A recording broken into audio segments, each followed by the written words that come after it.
Mike O'Hearn, welcome to the podcast. Finally. Hey. It's been a long time coming. Man, guys, thanks for doing this. Yeah, dude. I feel bad that it's not in person. This needs to be in person. I'm glad you feel bad because I was gonna make you feel bad if you didn't. I was like, I can't believe, gonna roast you I for can't this. believe I saw you on the calendar and I was like, oh man, I'm so excited to see Mike. And then I got in this morning. I'm like, hey, what time's Mike here? Oh no, it's Zoom. I'm like, what? So we couldn't get that fucker up here? Yeah. I know. I saw that you had Stan Efferding up there, Dr. Rand McClain and stuff. So I thought, man, you do need a guy that's actually muscular and strong up there. So It would help. Yeah. I'll make it happen. I was down at your place. How long ago was it when I was Couple on years your ago podcast? now. Was it a couple years? Yeah. You got to meet him and Mona. And his wife's amazing. Your wife's great. Love her, by the way. Very good people. It was a good time. It was a great time. But Mike, I want to ask you, I want to know about you, how this all started. I told you this when I was on your show. When I was working out in the 90s, early 2000s, you were one of the guys I looked up to. You were in a lot of the bodybuilding magazines, and you were, I looked up to your workouts and kind of what you did, and here we are talking now. You've been doing this for a long time, man. When did this all start for you?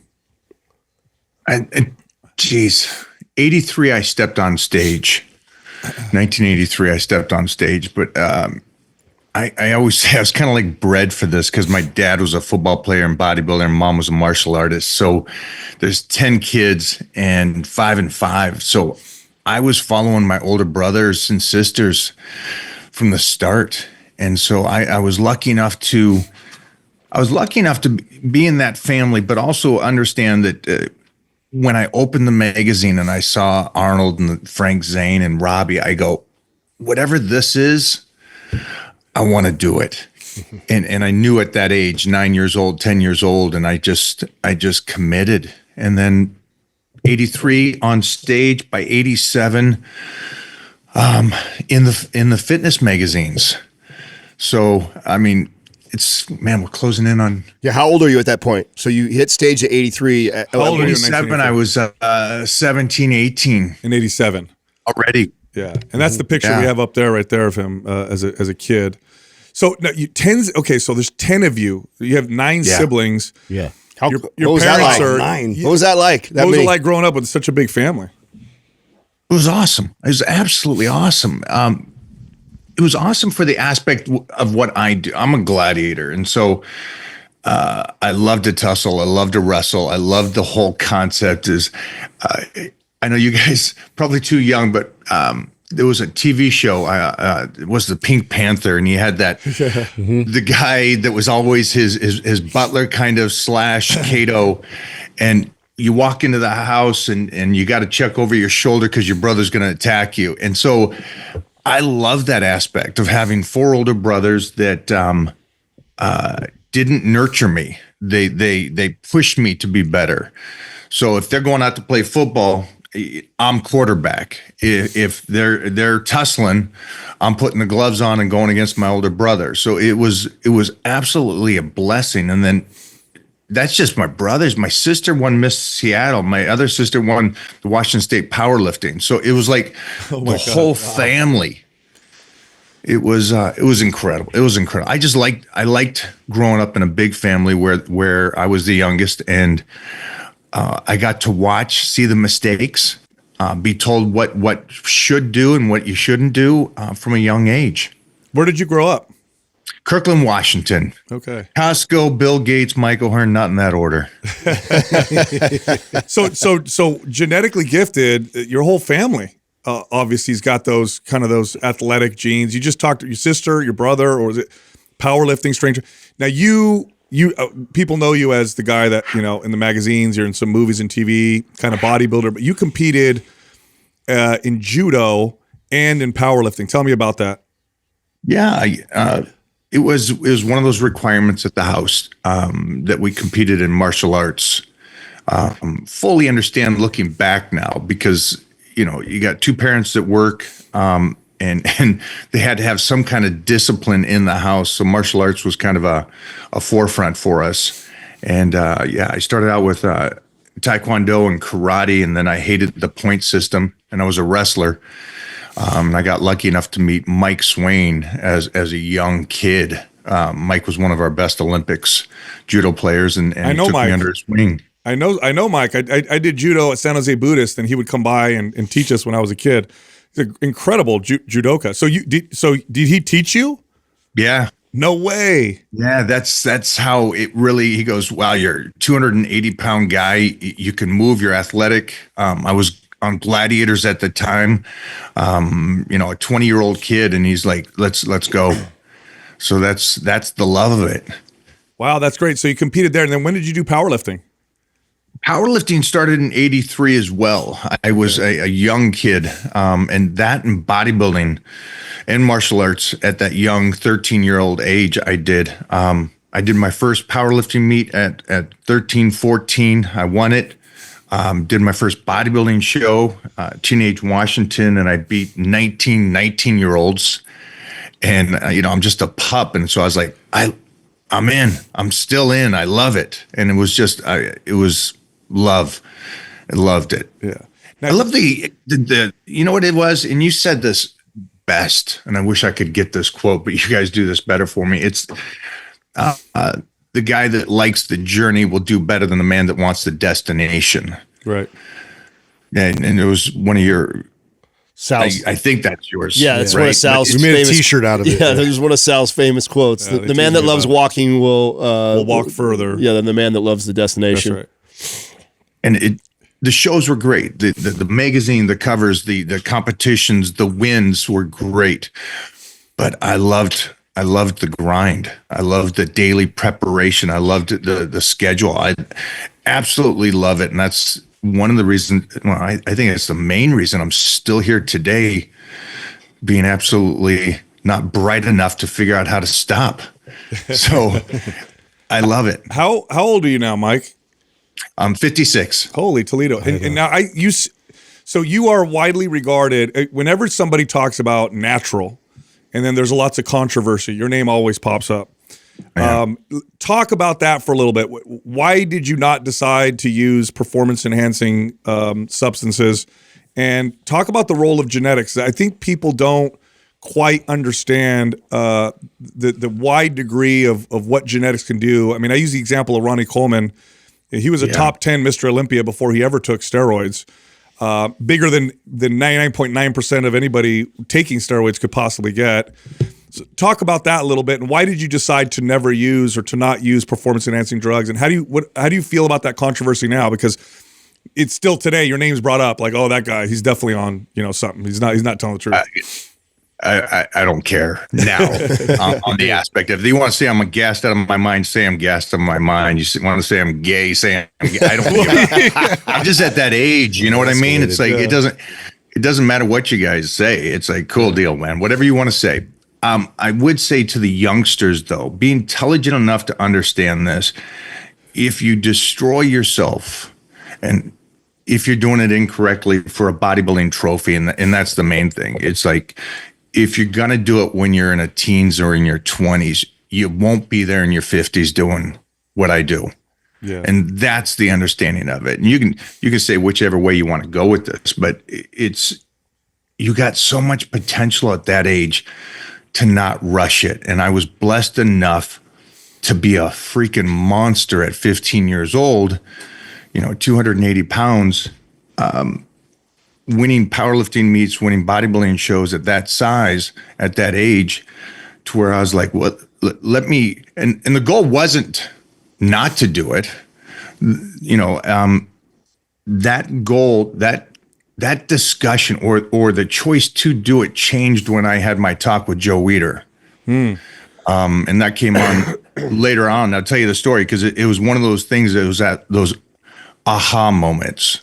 I was 15. I'm like, I'm the size of these guys. I'm as stronger than these guys. So let me just keep doing what I'm doing right now. And then when that stops, maybe I'll venture that next step.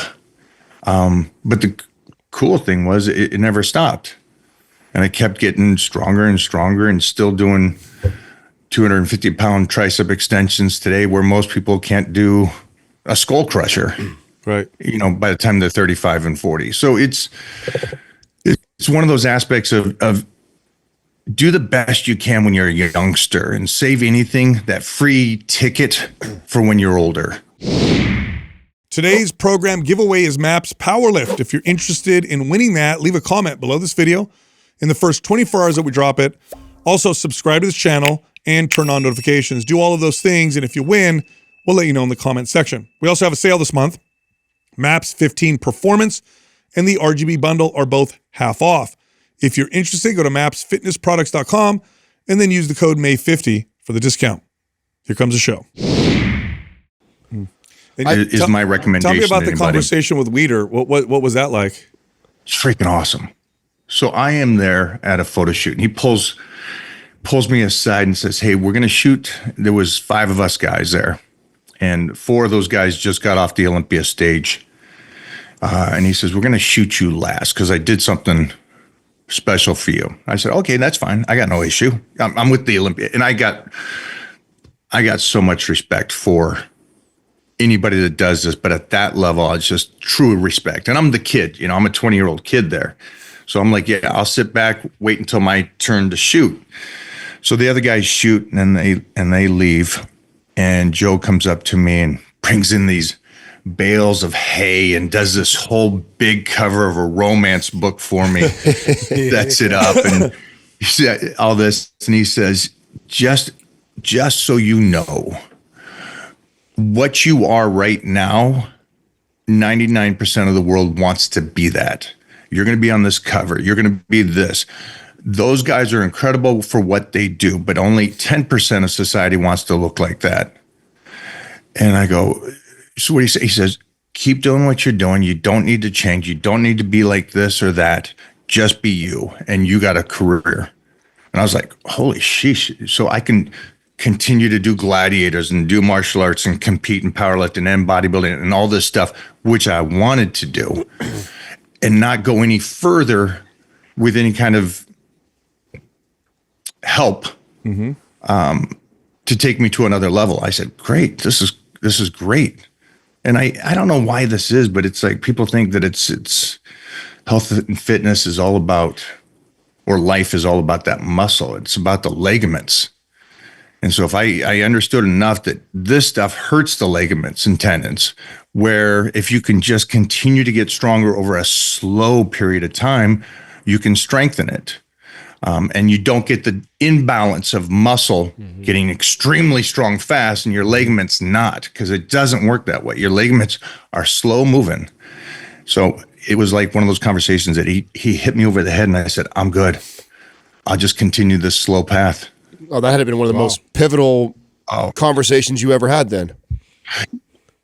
You get the Mr. Olympia trophy, or you win something, you win the UFC, you win anything like that. For everybody else, that might have been it. For me to be told by Joe Weider, what you're doing is perfect. Keep doing that. That was my win. Wow. That was better than any trophy I could have ever gotten in my entire life. And it is a testament to, I mean, at your age, to be able to lift the weight that you do without, like, have you had any major injuries? That's wild. Yeah. I mean, I could pull up a video now working out, inclining. Every time you do an incline press, it's with 4 plates. You know what I mean? Or you're squatting with 5, and you have never hurt yourself. It's a testament to the strength of your tendons and ligaments. And so what's your training philosophy around that? Is it challenge yourself, go slow, progress slowly? Like, what tips do you have for people that want to be able to continue to perform long term like this? There's side effects of lifting, and if you choose the path of what side effects you want most, you're going to set yourself up. And you guys know this. You guys have been around enough people and athletes and stuff. I mean, your teens and 20s, you train like an athlete and you push it to that limit. And then if you retire, you should probably switch that training slightly to where you're now not doing so much mileage as you're doing preventative and trying to do the best you can, because it's not guaranteed. Bulletproofing the body the best you can for the long run. And you run into these people that I want muscle, I want to be ripped to the bone, and then strength or something. It's the delayed gratification, where if you train, in my opinion, think less mileage, more poundage, more volume within it.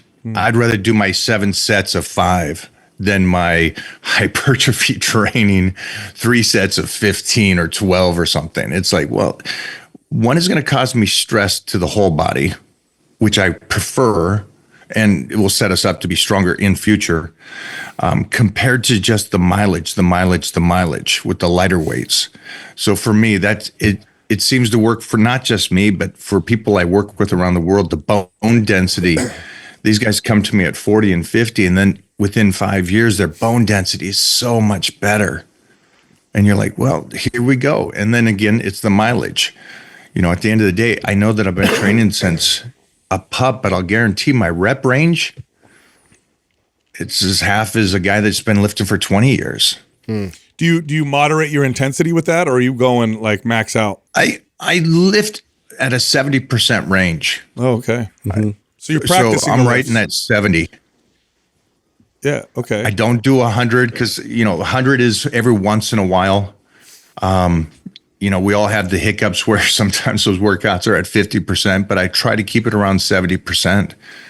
And like you said, it's like somebody said the other day, yeah, you incline 405. That's all you've been doing. It's like, well, yeah, that's all I've been doing for 35 years. So it's like, I'm all right with that. And that's, I guess that's the true understanding is I'm glad I didn't do it once in my life.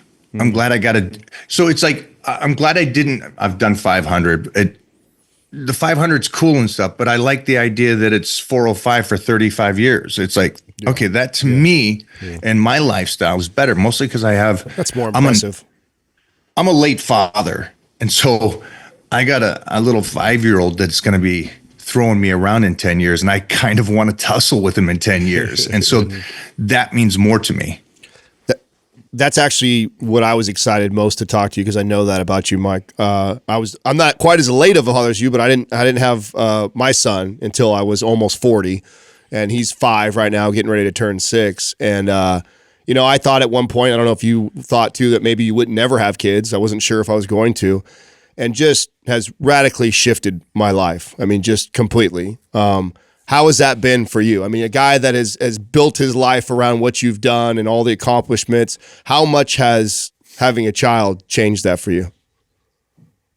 You know this as well as I do, man. It changes you tremendously, or it has for me. It just, I'm a different person. Absolutely. Even more motivated to stay a savage. Started scrapping again a lot, because of the fact that I know that I would like to still be in charge of the house in 10 years. Not sure I'm in charge now with Mona, but you know, it's one of those things. And you're right. I didn't want, because I come from a family of 10, there's an incredible selfishness to me where I didn't get that nurturing as a kid. And so I kind of go, I'm good. I don't need a kid. And then Mona is a freak, the Romanian gangster. She's when we met and we got to talking and stuff, I kind of looked at it and I go, wait a minute. She could have a child with me and she could raise this kid by herself without me.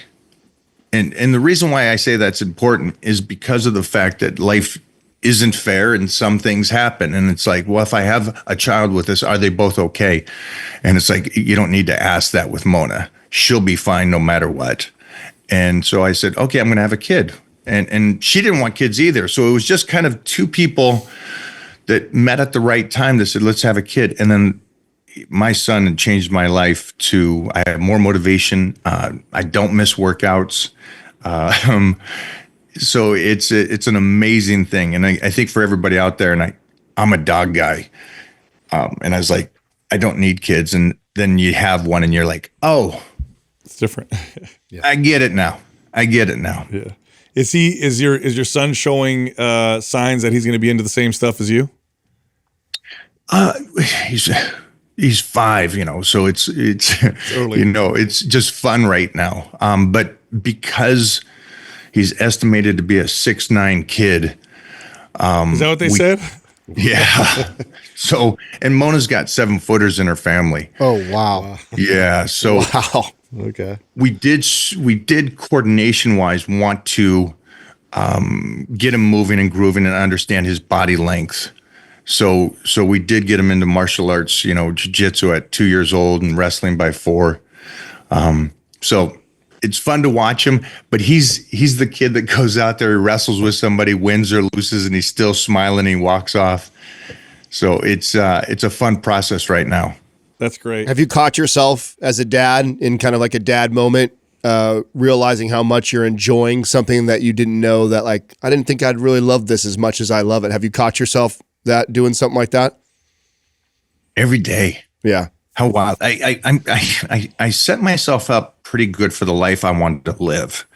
And so the one really cool thing is that I get to enjoy a lot of time with him and his events.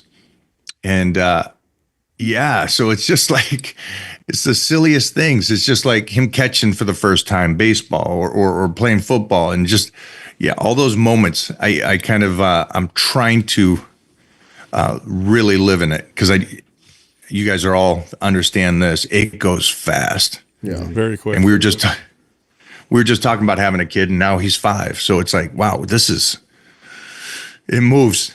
Yeah. Talk about the comparison too of, because I talk to a lot of young men who are thinking about settling down or thinking about having a kid. And I'm really happy being an older dad, because I think about, like you, I was selfish growing up, and I was aware I was I knew I was selfish. Grew up in a big family also. We came from hardly anything. And so a lot of my early 20s and 30s was about myself. And I can only imagine if I brought him in at 25, how less of a father I would have been as an older father. So when you think about the younger version of you, can you already compare and contrast, like, things that you would have done differently? Like, oh shit, if I was 25 and this scenario was going on right now, I probably would have handled it like this versus the way you handle it now. I would have been a terrible father. Me at 25, 30, 35, 40, no go. I'm so glad being an old father. And I know that a lot of people, youngsters that haven't lived yet, go, wow, you blew it. You waited too long. Well, again, life doesn't work that way. We know 25-year-olds that have their kid, and then 2 weeks later, it's a car accident. None of this is guaranteed. But I'll say this, being an older father, I'm so living in it, and I'm such a different person. My 20-year-old self would have tanked. Would have tanked this. And so it's lucky time. I look back and think of my parents, 2 parents, both worked, raised 10 kids, fed us, kept a roof over our house. I'm like, gosh, you guys are savages, mostly in that time and era. And I can appreciate so much of what I have now because of what they set me up to do. But I'm trying to do the very best I can as a father to set him up for things that will benefit him in a future. It's overlaid. It's like, we live in America, and I'm like so appreciative to have traveled the world and realized how lucky we are just living here, first off. And then having a baby mama that's from a communist country that comes here and goes, you Americans are weak. It's like, she's going to raise a strong kid that's going to do well, and it's going to be a fun time. And old fathers, it's an amazing thing. Yeah. Looking back, I mean, you've been working out in gyms for a long time, for decades. So you've got to see gym culture change and shift through the decades. Explain some of the differences. I mean, I was working out in the 90s as a kid, but you've been even longer. Yeah. And the gym culture has definitely shifted. There's definitely been some shifts. What are some of the big things you've noticed just in the culture of the gym and in the weight room in particular? Obviously, cell phones change so much, and social media. And I think social media has some great aspects to it and some downside of it. But I think it's incredible that we get to communicate with all these individuals out there now, compared to I was blessed enough to be around the greatest powerlifters in the world when I was growing up, not knowing. I wish people would search out the information just a little bit. Because remember back in our day, or at least my day was, there's no dumb questions. Well, that's changed. Yeah. It's like, wow. The level of, sorry to say, the ignorance of this, when you got so much capability right at your hand to find out that it's the basic stuff that works, and it's the basic stuff that works for a long time. So that's one thing I miss about the old school mentality, that it was basics, and the basics really set you up to win. With more information, we didn't get smarter, we got a little bit dumber. And I noticed that in the gyms when I talk to people or watch people work out. It's a painful thing, because I did come from a time where people moved with purpose in the gym. And now it seems like a large percentage just move to move. They don't move with any kind of purpose. If I go through this motion, it will work. And we all know that, well, you can go through a motion and do nothing except mileage. Right. So I miss that, and I miss that intensity in the gym. I don't need 90s Gold's Gym Venice, everybody butting heads, which was awesome. but I would like some kind of intensity back, mostly because I'm still at Gold's Gym Venice. I miss that era. Oh, you're still going to you still go to Gold's in Venice? I still go to Gold's in Venice. Do they let people? Because I go to a local gym here, and I'm always surprised. I go in there 7 a.m., 6:30, and I'm surprised 2 or 3 people will bring a tripod in there with their phone and film their workouts. Film exercise and make content, and they're not making money off of it. They don't have like this huge. It's not their business. So I'm always surprised to see so many people filming themselves. Is it like that at Gold's now too? Do you see a lot of people posting up phones? And yeah, it's a nonstop movie set. Oh, man. Everybody's filming and doing something. And again, I think it's a beautiful thing. I think social media in that aspect, if you want to share, I think that's great. It's up to the people out there to watch and go, okay, this guy's got genetic arms, so that workout technically won't work for me. But to understand the breakdown of it, but yeah, it's a nonstop film production. And most of the time, I think that the kids or anybody, and they're not kids, everybody's a kid to me, but they're pretty decent about it. They try to stay out of each other's ways and they do their thing, and I think it's all right. Yeah. Any favorite workout partners from the past? You've worked out with a lot of people. Oof. Wow. Have you worked out with? You probably worked out with most Mr. Olympias since the '90s, I would imagine. Yeah, trained with Dorian, Lee, Frank Zane, Arnold. All different, all very different. My first training partner was Tom Plaz when I got to LA. You're kidding me. Yeah, so his workouts, from what I've read, were, legendary, right? This guy would do, most training partners would die working out with the guy. What was that like? It was perfect, because again, I came from first and foremost, I was a powerlifting mindset, and coming from a powerlifting championships up in Washington down to California and winning the Californias as well. I loved that, and I loved the intensity, and also being a martial artist, it's like I liked tussling, and so it was always a tussle. It was always, you do 315 for 50, I'll do it for 51. You do 500 for 20, I'll do it for 20. It was that mentality, and that for me, I freaking loved, and I loved pushing the body, especially at that age, to that level. And again, you got this knowledge. Lifting isn't lifting when you get to a certain level. Lifting is a mindset, and it's a battle. It's the inner voice. It's the third round of wrestling. How much do you have left when the other guy's beating you and you're freaking tired? That's the stuff that I love. And so being introduced to Tom from the get-go in LA was beautiful. By the way, those numbers are real numbers you threw out. 315 for 50. Platts would do 500 for 20. Platts would do. Those are all real numbers. Did he teach you anything? He taught me that he taught me there was a different level. I was lucky enough, like my teen years, I was training with Jeff Magruder, Doyle Kennedy, Doug Furness, and Ed Cohn would fly in. And I'm just a young 15, 16-year-old kid. And so the level of who I was training with and training under was such a pinnacle. And then coming down here and training, next to Chris and Flex Wheeler and training with Tom and these people, it just showed me again, you're on the right track, kid. What you're doing right now is enough. Just keep putting in the work. And I think I just keep going back to that. Just get up today, put in the work, move on.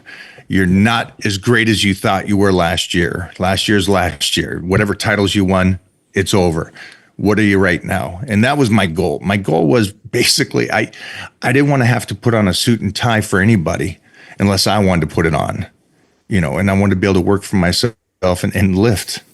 So they just kept teaching me that I was on the right track to be around those kind of individuals, from Arnold Schwarzenegger, to Robbie Robinson's my training partner now. And it's like, wait a minute. I know that I'm an old cat to most society, but Robbie's got 20, 25 years on me. So I can still do this. Is he in his 70s? That's my mindset. Robbie's in his 70s still lifting, huh? Late 70s now. Wow, that's incredible. So he's still in pretty phenomenal shape. 315 squat on Smith, 315 deadlift. Yeah. Listen, you don't got 20-year-olds doing that. Yeah. That's badass. That's remarkable. This episode is brought to you by Legion. Legion supplements are amazing. Check them out. If you want a discount, click on this link. Hey, Mike, how did you and when did you and Stan link up and become friends? Oh, tell me the story about that. Tell me how you guys met, became buddies. I love Stan. Who's Stan? Stan Efferding. I'm sorry. I'm not putting the name in the face. So, believe it or not, Stan is a Washington boy, and I loved he did a nice little F. Mike O'Hearn video, which I thought was awesome. Because there was a lot of correlations because our ages, right next to each other and stuff. And we linked up not knowing this. He came into the gym and I knew who he was, and he was doing a photo shoot, and he's over there by himself with the photographer and stuff. And I go over there and introduce myself, not knowing he hated me. And I started cheering him on for the lifting and stuff like that. And before we knew it, we had him close up to 800 on the deadlift, and I was just pumping him up and getting the whole gym to support him and stuff. And gosh, that was decades ago. But the point was that we were in competition and I didn't know it.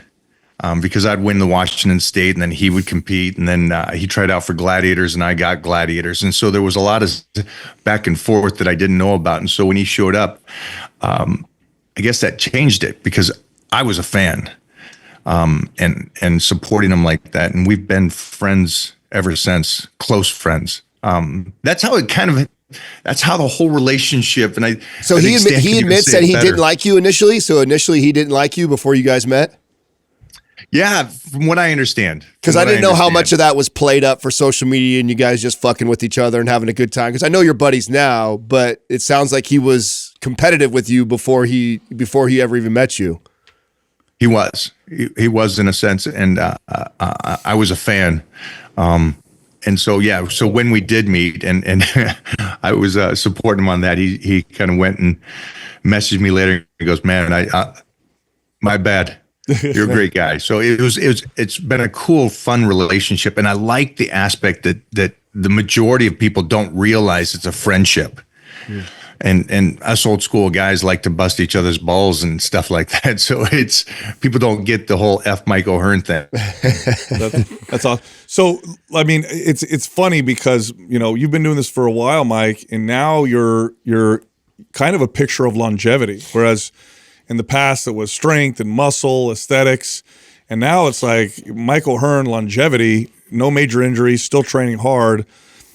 Talk about diet with us. What does that look like for you? Were you ever into like the huge amount of calories, got to eat, it's 500 grams of protein. Was that ever a thing for you? What does it look like for you now? Has it changed now that you've gotten older and you've been doing this for a while?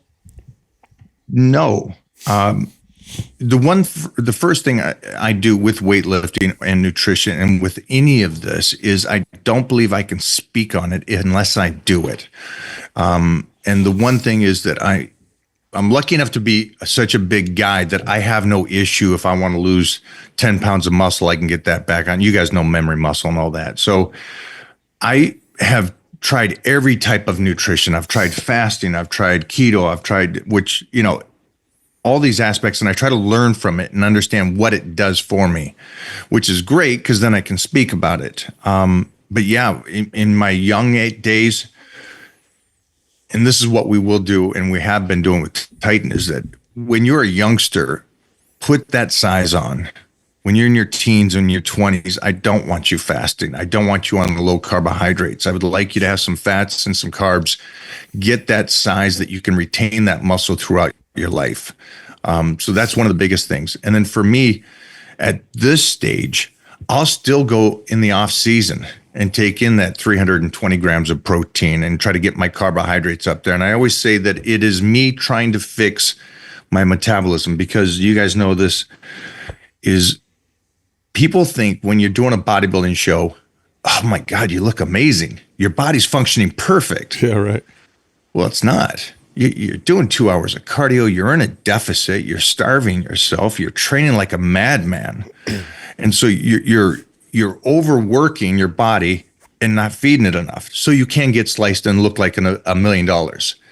But afterwards, you got to fix that again. You got to try to teach it to go, well, some amount of carbohydrates is necessary. I'd like to think, and I'd like to be able to move and have energy. So there's those moments that I still go back to that. So we did this movie that comes out next week. And when I got the call and booked the movie and got the audition and everything, I had very limited time to be ready for this movie. And it wasn't just the character I was playing, but it was the physique. It was everything, because I played the champion in this movie. So it's a 55-year-old guy playing a 35-year-old guy. And so I had to force and change my nutrition dramatically. And like you guys know, can you get in shape in 6 weeks? Well, sure you can if you're motivated enough. And so I did go into the fasting one day, high protein the next day, fasting again, just so I could be completely sliced in 6 weeks. So that's how I play with nutrition. I play with it going, there's times I need to be ready and look a certain way. And then there's times I need to fix my body. And I still believe in fixing my body at this stage. So they wanted you to really get lean for that and kind of bring your size down for the movie. Was this one of the biggest roles, Mike, you've done? Yeah, this one's going to get some, not for me, but it's going to get some Oscar buzz for the movie itself and for the main actor, Jonathan Majors. It comes out next Friday, called Magazine Dreams. And it's going to be incredible. I'm excited. I'm excited about this. And this one was probably one of my biggest to date. So we're still doing it though. And we start another movie April 1st, where I play a champion boxer. So we're having fun. I'll say that. When did you first get into get on screen? Well, because you did magazines first. When did it move into TV and movie? What was that like for you? Probably Gladiators. So let's go back to your quote. It's the guy that likes walking, right? Mm-hmm. So powerlifting, athletics, bodybuilding was fun for me and easy for me. I was already, teenage nationals in '87, Mr. Universe by 20.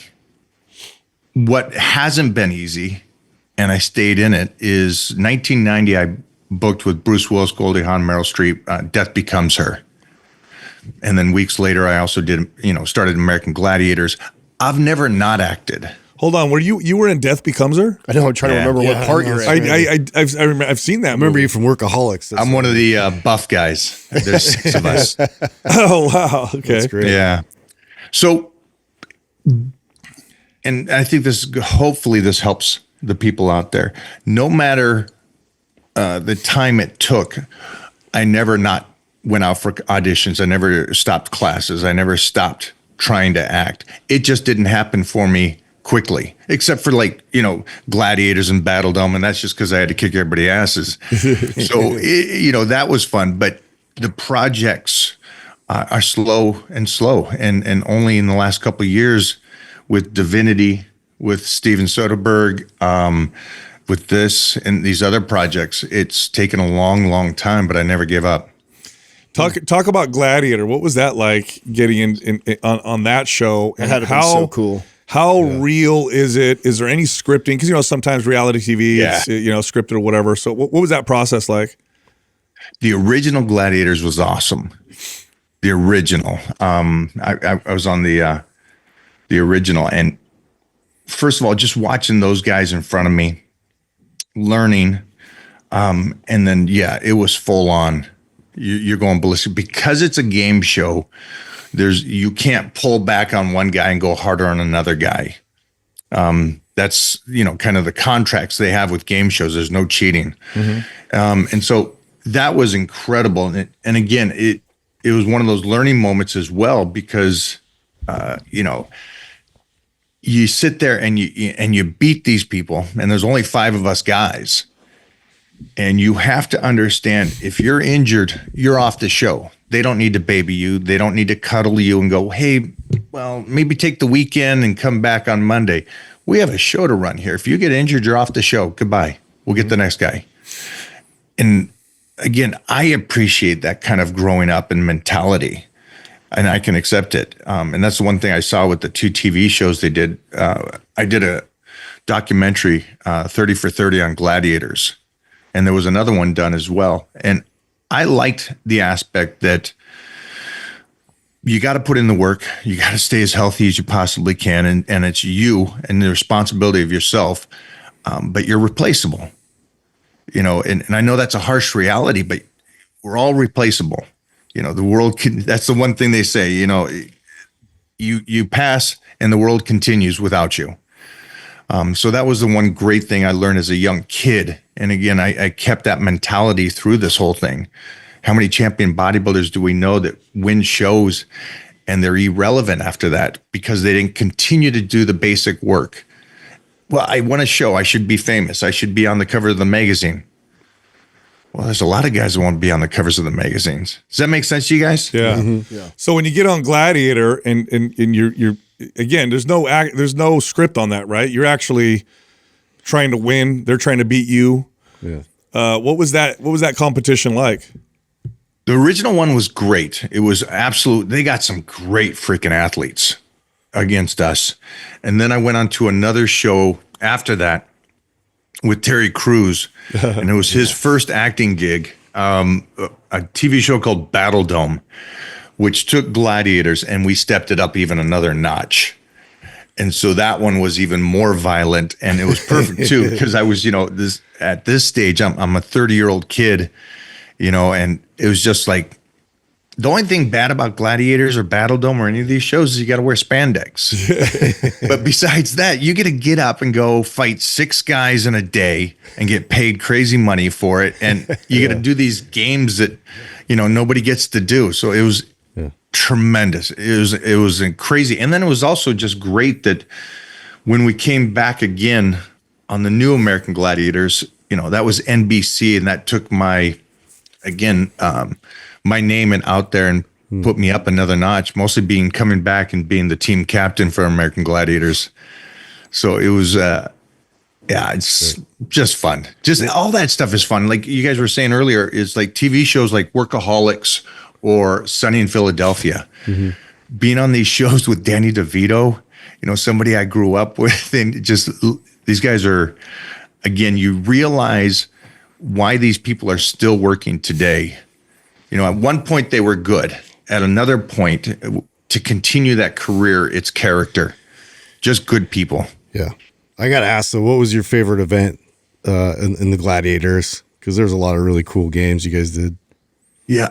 Joust was always nice because it was just me there on the pedestal against somebody else. I remember that. That was awesome. But And you're blasting each other. I mean, those you're knocking the shit out of each other with those. I'm psyching them out before the fight starts. I'm setting up left and southpaw, and they're like, "Wait a minute, what? Wait, hold, what's up?" And then, the ref is starting to count it down. I go, "You ready? You ready? Everyone's gonna see you lose, man." And so you just play with their eyes and stuff. So it was a blast.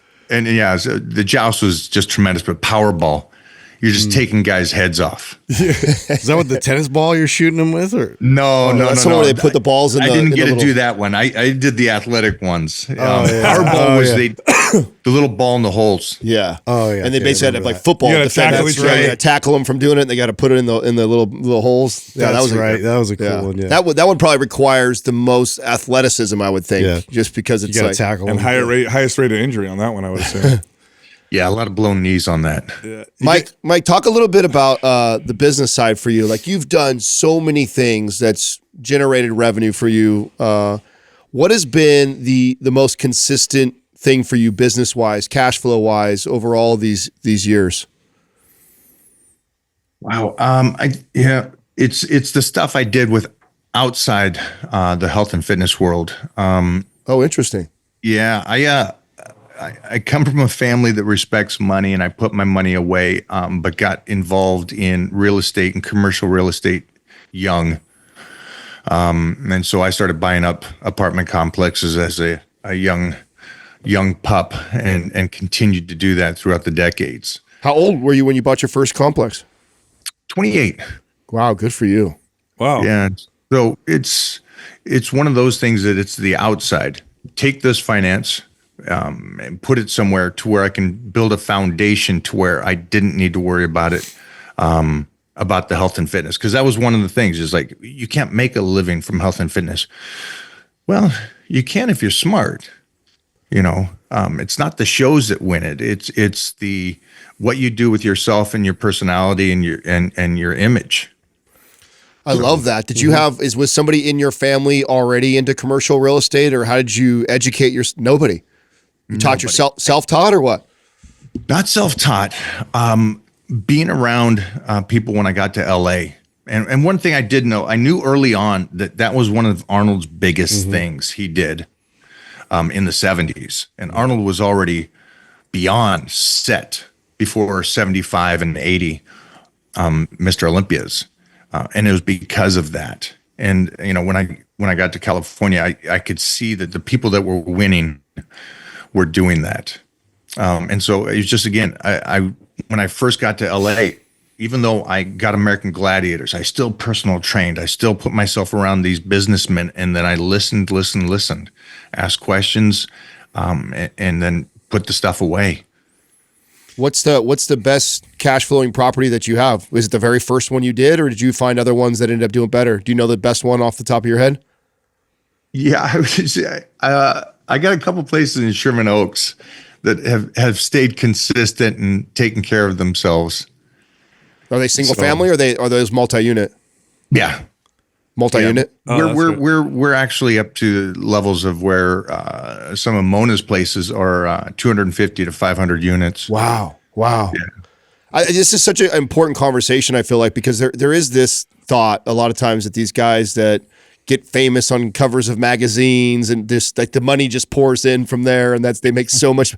And, being around that myself, it's like, boy, you don't get a lot of money for a lot of these gigs that you do. And so being smart with your money and investing it to where you can. I mean, it sounds like you get to take it doesn't matter if you get paid a lot of money enough for it. You get to do it because you love it, because you've been smart by investing for a really long time. I think that's a great point. But I think when we do this, or health and fitness, what has allowed me to stay on the slow path, I guess I call it, is the understanding that, and I think you guys have probably said this 100 times, if you're doing it for money, and I never did health and fitness for money, and I didn't do it for fame. I did it because I loved it. Yeah. And so I figured out a way how to make finance from it, and then put that finance somewhere else to where I can continue to get up and train, and for us to sit down and chat like this, and as we're sleeping, we're making money kind of aspect of this. And you're right. Health and fitness if you sit back, and how many guys have we seen sit back and go, I won this, I deserve this. I win this, I deserve this. And it's like, well, it doesn't work that way. Yeah. And it's not up to you to make it work that way. It may work that way for some people, but it's not by choice. It's by, the people outside of you. And again, for everybody that's on social media, it's like, I'm going to be famous on social media. Again, no, you're not. It's not up to you. All you can do is go out there, film your workouts, do whatever it is, start a podcast, whatever that is. But it's about society going, oh, we like these guys. We're going to tune into these guys. We're going to make these guys huge. That's not you guys doing it. You guys are just doing something you love. It's society that makes you guys famous. It's true. So true. How did you meet your wife, Mike? She stalked me. Right. So she ran Muscle and Fitness Hers. Backstory. Oh. She comes from Romania during the Civil War, gets out of there, gets herself to New York, makes herself a successful businesswoman, owns a high-end steakhouse out there for 17 years, becomes the editor-in-chief of Muscle and Fitness Hers. And then she was running the magazine and stuff, and she knew of me, and somehow we were around each other a couple times, and it clicked. And that's how the short version of how we met. But if you want a true success story, she's unreal. What she had to go through as a young kid, growing up by herself, raising her brother and sister at such a young age of 13, 14, 15, and then getting herself to America, and then doing what everybody should do in America is make yourself a success, because it's an incredible place. While we're on the subject of building wealth, partnership and stuff, I've noticed this pattern as I've gotten older. A lot of the men that I've met that are extremely wealthy many times became that way after they met their partner. And I know personally, I was successful before I met Katrina, but I'm exponentially more successful since I've met her. And I definitely attribute a lot of that to our relationship. I couldn't do it. I couldn't be who I am without her. How much did she impact you that way? We've been together now 10 years, and obviously my career was already set and finance and everything. She's made life tenfold better. Better because of teaching me, because I come from a family of 10, and you're a little argumentative or something if things don't go your way and stuff. And then I learned way later, not until her, the points of she doesn't argue. Such a weird thing. And it's like, wait a minute, I'm a Catholic kid from 10. You not only argue, you get in a little fist fight with your bro and stuff. She's like, nah, you don't. No, life's too good, man. Life's too good. You don't do that. You figure out the issue, what the problem is, and then you solve it. No point to do this next step. And I was like, wow. So she taught me a lot, and I enjoy life much better at this stage. That's awesome. Let me ask you this, Mike. Does working out get better as you get older, or does it get worse? We got a lot of people that listen to us who ask us about fitness as they age, and they're worried about it. Can I do this at my age or whatever? What's it like now at your age versus when you were younger? Is it different? Is it better? Yeah, it's more of my meditation. It's such a different level of understanding of weightlifting, and I'm like, darn it, I wish I knew all this when I was 20. It's like, holy sheesh, what I could have became. And but it's one of those things where I would say you're more of a badass at this stage. And so the weightlifting is a necessity that you have to have. And life teaches you to be tougher and stronger and understand that some things you have to do. This is my point of view of weightlifting for every guy out there, and women, and even more so the women because of the bone density. But You have to do it. You got to stay moving. You got to stay mobile. You got to have that range of motion. The amount of weight is not as important as how you're doing something and the range of motion you're doing something, and have the purpose of it. And you just got to stay consistent on it. I don't need the guy that goes to the gym at 100%. And that was me as a 20-year-old. If I can go back, I'd say chill. Just go to 70. Go to 70. You're good right there. There's a level of controlled rage that gets you to a level that most can't. Where you guys know the guy that's at 100, he's not going to be there forever. Mm-hmm. He's there for a couple of years and then he's done. But the guy that's just a little bit more. So those are the things I think. And I think for anybody that's watching this, no matter what age you're at, start. I don't care if you're 50 and you start. But start getting that movement going, start getting the best range of motion you can, have some purpose in the movement. And then from there, stress the body with the amount of weight that you use. Let me comment on the range of motion thing. I noticed that with your training, you always use a very full range of motion, very controlled full range of motion, where often you see big, strong guys kind of using the shorter range of motion. They'll cut, yeah. Has that always been a focus of yours? And how have you been able to maintain it, just through practice? You maintain it by doing it. That's the first thing. The things that confuse me now are what a lot of those experts say out there. They're like, no, just come down to portions, just come down to this. And it's like, well, you're not doing a portion when you're putting the peanut butter up on the top shelf. Yeah. You're not doing it's such a big thing to me, but a minor amount to everybody else. Keep the tension on the muscle. Well, it's not the muscle I need to worry about. It's the scar tissue, the bone spurs, the arthritis that at some stage, most likely all of us will have. And it's like, I need that full range to force the blood into those movements. And yeah, I got more extreme on the range of motion as I got old. Because when I'm 20, it's like, okay, I want to power lift. I want to get this deadlift. I want to get the most possible. So let me just shorten the range of motion. And at this stage, it's like, now I'll put myself up on blocks. I'll try to get those hips down so low, and I'll try to really utilize the glute hem. So it's those kind of things that has kept me healthy.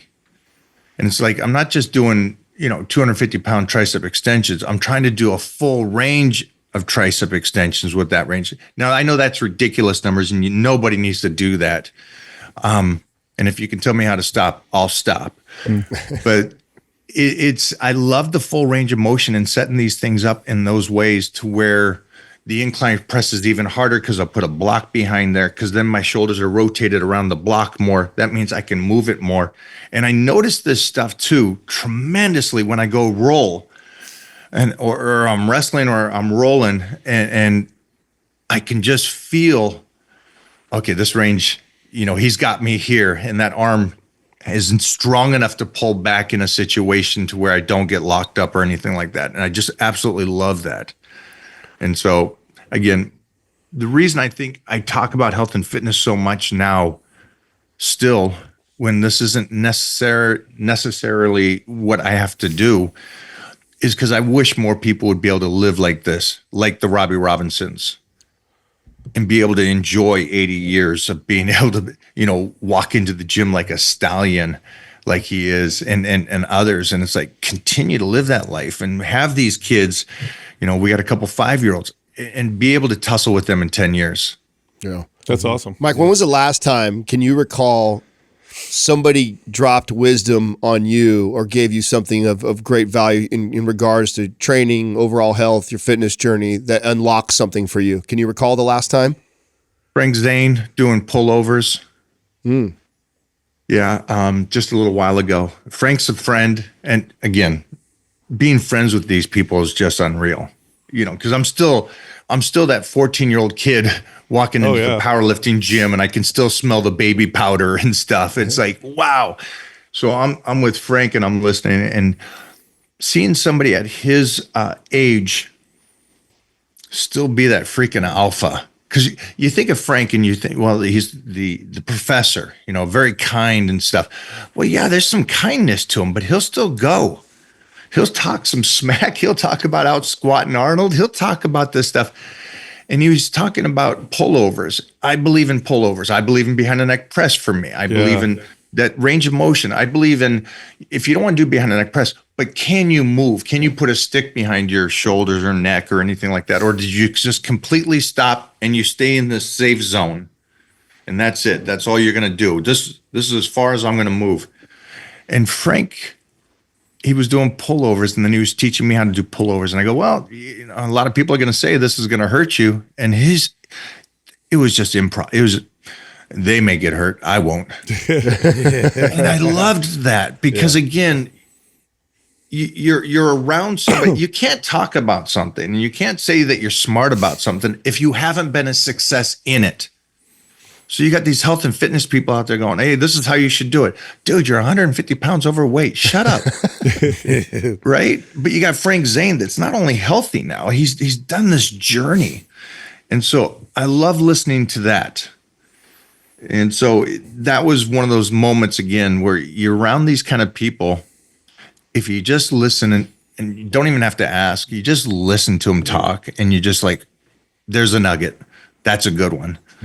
You know, and being around Arnold and how he is, it's like, I keep going back to die as young, as late as possible.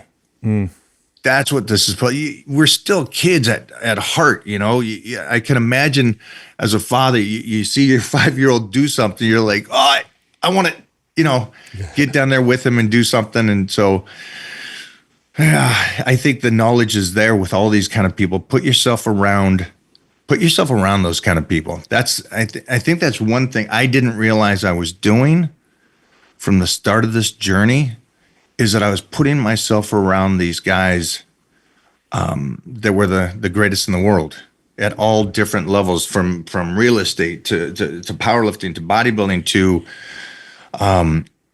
all this aspect. I was just with Jocko, the Navy SEAL, this weekend, and we're talking about being parents and how he had his kids do BJJ and how I'm doing it and stuff. And it's like, oh, this is pretty cool, man, to be able to have these kind of discussions with those kind of people. How long have you been doing jiu-jitsu? About a year. I picked it back up. I picked it back up when I realized I'm going to get my ass kicked in another 5-10 years. So I better get back into the whole tussling and stuff. Because I took a break from martial arts after this last Gladiators. And when you take a break, a week turns into a year that turns into a couple of years. And you're like, holy shnikes, man. I haven't tussled in a bit. And so we got back into it. Yeah. Did you, when you went back in, of course, you're a big guy, well-known. Did you get humbled? Was anybody like, all right, let me show you some stuff? Or what was that experience like for you? Because jiu-jitsu is a tough sport. You know what? Again, all my friends are like Josh Barnett and Rampage and all these kind of guys. Oh, you're kidding me. And I'm intelligent enough to understand that I walk in there and it's like, oh, you're dessert. Yeah. I want a piece of that. And I got to a good school, and Lucio Silva is my master. And so I got some great monsters around me that are understand, like you guys said. It's like you walk into a couple places, like I work with the Machados and those guys. It's like I'm around pretty level-headed guys. And that trust me, I give props to knowing that they can wrap me up and lock me out. But I haven't, I know in time, when I start doing tournaments again, I'll run into those. Ooh, I get a piece of you? You know, have you rolled? I can see. Have you rolled with Barnett? Because he's a big dude, and he's man, he puts the pain on people. Yeah, he's a Washington State kid too. So we kind of grew up together and stuff, and dear friend. And yeah, it's great. He's a monster. But yeah, I get to, which is fun for me, is that I get to go over and team up with these kind of individuals. I get to go over and Paulo Costa is a good friend and roll with him and spar with him. I get to go roll with Josh Barnett. And also on top of it, I get to have my kid do that. And I'm sitting there thinking back to when I started at 9-10 years old. It's like, well, this is great, but wow, how can I set him up if he decides to do anything athletically with these kind of people, and have him with the smart, intelligent people. And it goes back to that whole, your guys' point of view on social media as well as mine is like, there's some great information out there. There's some good people out there in all aspects of life, but you got to be intelligent enough to choose the right ones. Yeah. Yep. That's awesome. You know what I like seeing a lot, Mike, is that because you've been around for so long and you're so recognizable, that you're used a lot in memes now, and where there's like this one, you know what I'm talking about, where there's the one where you're kind of looking at the camera and people will say all the time. No idea what you're talking Yeah, about. you do. It's I see it. It cracks me up every single time. When you see yourself used like that on social media, for all of, like, how do you feel about that? It's society. I think it's hilarious. And this started, and like my team said, my team's young. The team I have around me is very young, and they're hip and into that stuff. And this thing started a couple of years ago, and they go, well, these viral things are around for about a week and then you're done.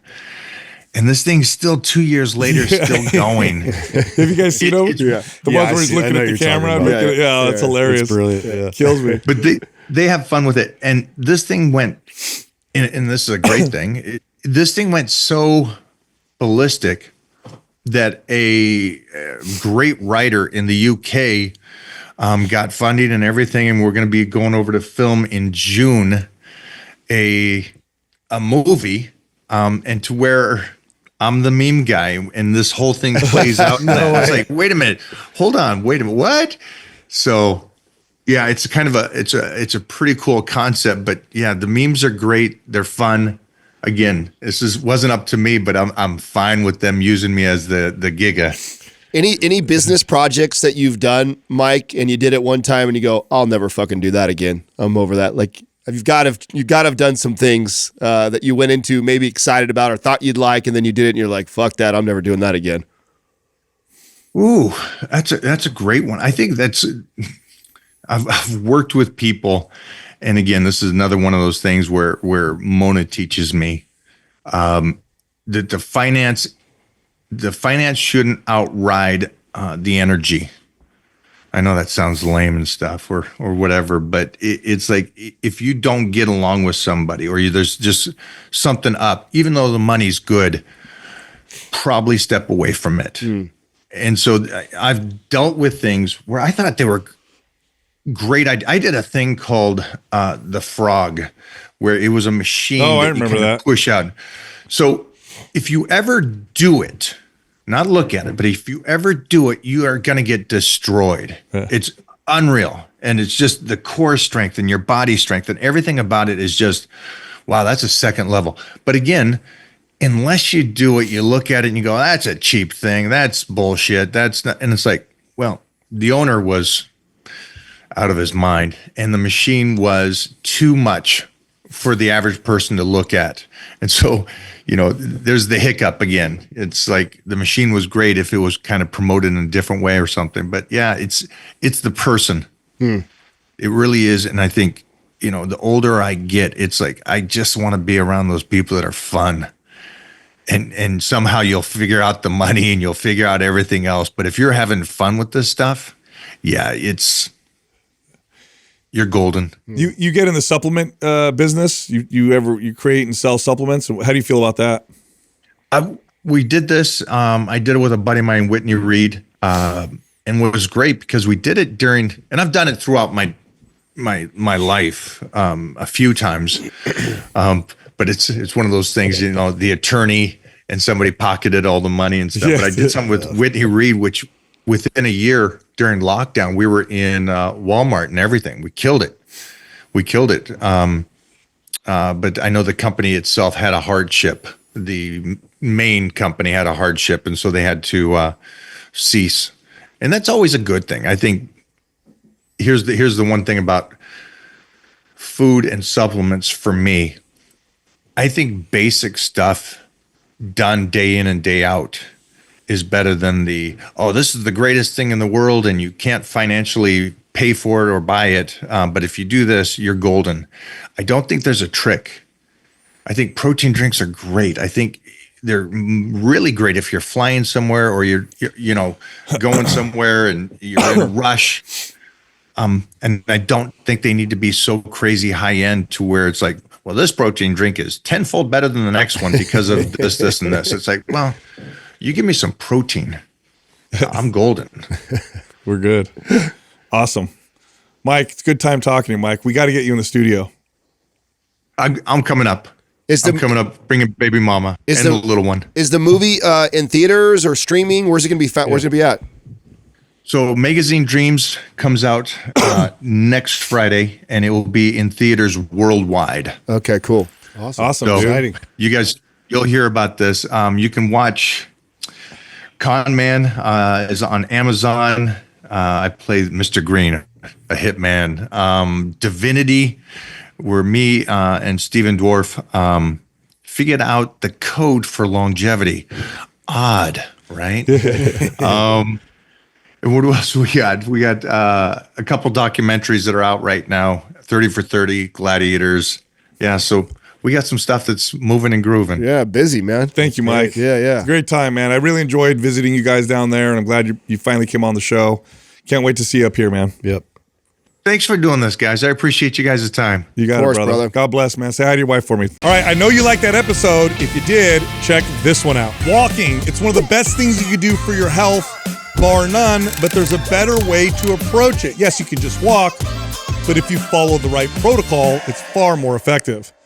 Let's talk about walking. I can't wait to hear your walking protocol. Well, there is. There is a protocol. So, and I'll start with the first thing, right? Because just first off, let me start with this. One of the reasons why walking is such a great form of just activity is because it's low risk of injury. Now, some